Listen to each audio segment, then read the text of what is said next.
renommée, on pourrait dire provinciale, parce que par les plans forestiers et naturellement par notre tomate aussi, parce que présentement, on livre dans différents centres, que ce soit Provigo, Loblaws, Sobeys et même Métro, à grandeur du Québec. Notre tomate rose, présentement, est très réputée. Et on livre de la roux et de la tomate grappe aussi à grandeur du Québec présentement. Et pour ce qui est des plants forestiers, naturellement, on est un des plus gros producteurs de plants forestiers au Québec. Donc, on exporte aussi, que ce soit dans le côté, surtout le Saguenay-Lac-Saint-Jean, Chibougamau, Chapin.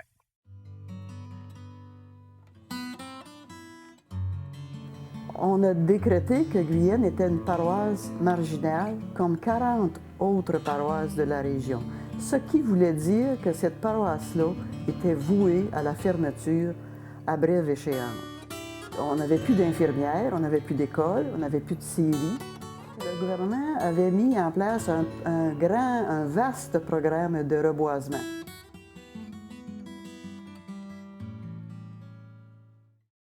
Dans les début des années 80, la production de plants forestiers était quand même une quantité assez importante, mais on voulait vraiment développer l'entreprise dans d'autres secteurs pour ne pas nécessairement tout mettre nos œufs dans le même panier. On a développé, pour produire la tomate de serre sur une base annuelle, on a construit 1,1 hectare de serre.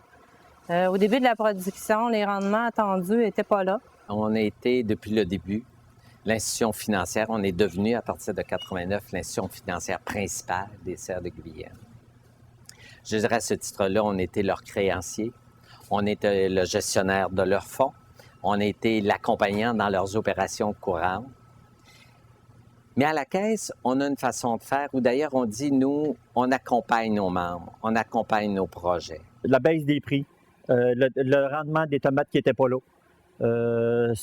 tous ces facteurs-là, ils ont fait qu'on n'arrivait plus. Les serres sont devenues dans ces années-là en difficulté financière et pour là, vraiment être en faillite technique dans le début des années 90. Ça a été le moment le plus dur des serres. Il y a beaucoup de personnes qui, en cours de chemin, nous ont dit à un moment donné, puis nous conseillaient de laisser tomber. C'était mal nous connaître. C'est un projet qui a l'enracinement, qu'a toujours eu les serres de Guyenne avec sa communauté, qui est enraciné aussi dans une histoire coopérative et une histoire coopérative qui a toujours été soignée. On se dit, il y a là les ingrédients pour construire une réussite, pour faire face aux difficultés ou les contourner, puis construire les solutions. Je ne dirais pas qu'on n'a pas eu peur par moment, qu'on n'a pas eu des doutes même de réussir, mais on n'a jamais eu l'idée d'abandonner. Parce qu'on savait que c'était la voie à suivre.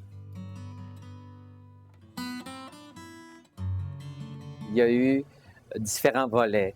Il y a eu un plan qui a d'abord concerné les travailleurs, les travailleuses. Les gens se sont assis ensemble. De mémoire, ils ont dû revoir une partie de leur façon de travailler, essayer de trouver une façon de maximiser l'efficacité de leur travail. Ils ont dû renoncer à certains avantages financiers aussi. Alors, il y a eu tout ce travail-là qui était fait. Et je dirais que c'était le cœur. Si ça ne s'était pas fait, dans le cœur, il aurait été difficile de faire quoi que ce soit à l'extérieur. Pour nous, c'était clair qu'il n'était pas question de laisser tomber. On croyait fermement qu'il était possible de modifier certaines façons de faire. On voyait où étaient nos erreurs. On voyait où on pouvait s'en aller vers l'avenir. On a toujours eu la conviction qu'il était possible de redresser la situation. Par la suite, il y a eu une communauté qui s'est mobilisée, qui a appuyé, qui a aidé pour que les produits des serres se vendent, qui a mis la main dans ses poches pour appuyer le projet dans différentes opérations, comme l'opération Ketchup, etc. Ça a été une grosse affaire qu'on a faite avec la Caisse d'économie. Clément, parmi ça, qui a chauffé ça nous autres. On avait à ce moment-là une entreprise privée associée aux serres qui produisait des pots de ketchup maison. Et l'idée est venue de la Caisse d'économie de pouvoir vendre dans des prix vraiment supérieurs à la moyenne les pots. Au bout du compte, ça nous donnait au-dessus de 75 000 $.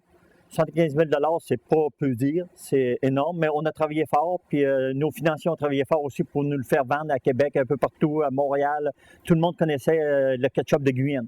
Il y a eu beaucoup d'imagination et beaucoup, si on a réussi à passer au travers, il y a eu un travail de réseau, d'organisations financières qui se sont mis dans le coup, qui a joué et qui a permis aussi. Les serres ont été le moteur, mais c'était cette capacité de faire un réseau qui nous a permis de passer au travers.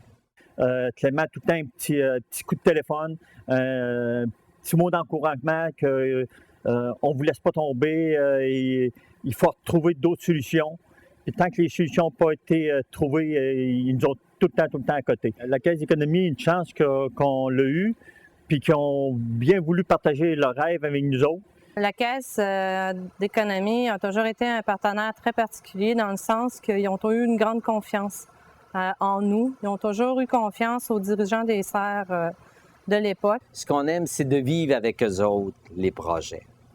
Mais en gardant quand même, en ne mêlant pas les rôles. On est l'institution financière, on n'est pas le promoteur. Le succès des serres passe avant tout, comme on a dit tout à l'heure, avec la Caisse qui nous a supportés beaucoup. Mais il faut penser aux employés, aux membres de la coopérative qui ont toujours cru à leur coopérative, là, hein, toujours. Puis ils se sont donnés à 100% dans leur coopérative. Puis ils ont à cœur de travailler pour la coopérative, pour son bien-être. Donc, tu ne peux pas faire autrement que de suivre des gens comme ça. C'est pour ça que la Caisse, puis même moi, là, comme directeur général, on ne dirait pas forcé, mais on a le goût d'y suivre dans leurs aventures jusqu'au bout. On sait que ça va nous mener très loin. On a accompagné les serres dans leurs projets, mais on l'a fait, je dirais, avec proximité, avec une grande compréhension, puis je dirais avec complicité, comme on essaie de le faire avec tous les projets qu'on accompagne. C'est notre façon, à nous, d'essayer de faire de ce métier de banquier un métier qui est intéressant, puis qui est un peu porteur aussi pour l'avenir.